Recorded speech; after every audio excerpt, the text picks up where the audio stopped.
Good morning, guys. I wanted to bring you a super quick video on this Moto GT34 5G.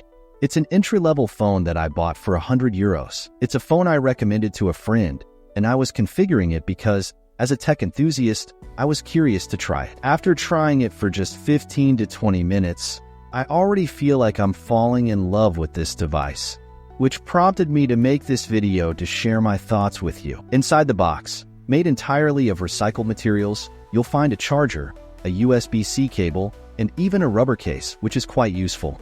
The phone is ready to use. One of the interesting features of this Moto G34, a phone that costs just €100, is that it supports eSIM, which is really convenient. From an aesthetic point of view, I was immediately impressed. It has a very minimal design with a satin polycarbonate back. It has two cameras that don't protrude much, and in my opinion, it has a really nice design. It's easy to hold, with the microphone on the top, volume buttons, and power button on the side. The power button also works as a fingerprint reader, and on the bottom, there's a USB-C port, speaker, and audio jack.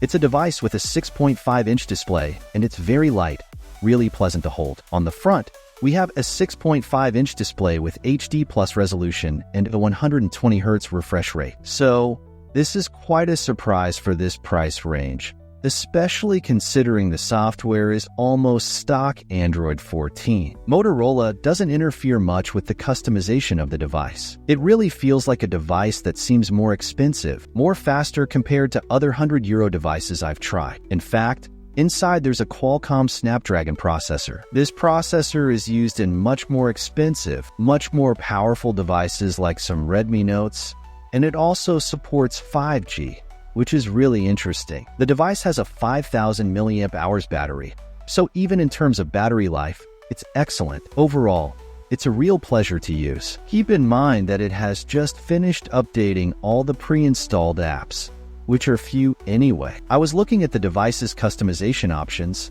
and I was surprised because you can change the wallpaper, but there are also preset themes that affect not only the colors, but also the text and the shape of the icons. There are also many layout levels, like a 4x7 grid, which I had never seen on a device before. I must say, it's a very well-crafted interface, very similar to stock Android, but with a few extra features that, in my opinion, make interaction with the device even more enjoyable. For example, look at this Motorola widget. It's very rich and aesthetically pleasing, along with some specific Motorola apps that allow you to add even more functionality. In terms of gestures and customization, you can control the phone in many ways, which is very smart. For example, with a double tap on the back, you can open an app, along with many other software tricks that are still in line with Android 14, which is pre-installed. These features improve the user experience of a phone that, at this point, I feel comfortable recommending to almost anyone who doesn't have special needs for their device. If you're looking for a phone that is fast,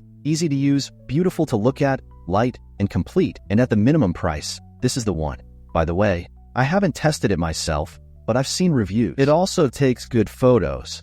So this was a quick video to suggest you consider this Moto G, which at €100 is really a great purchase. Thank you, and see you in the next video.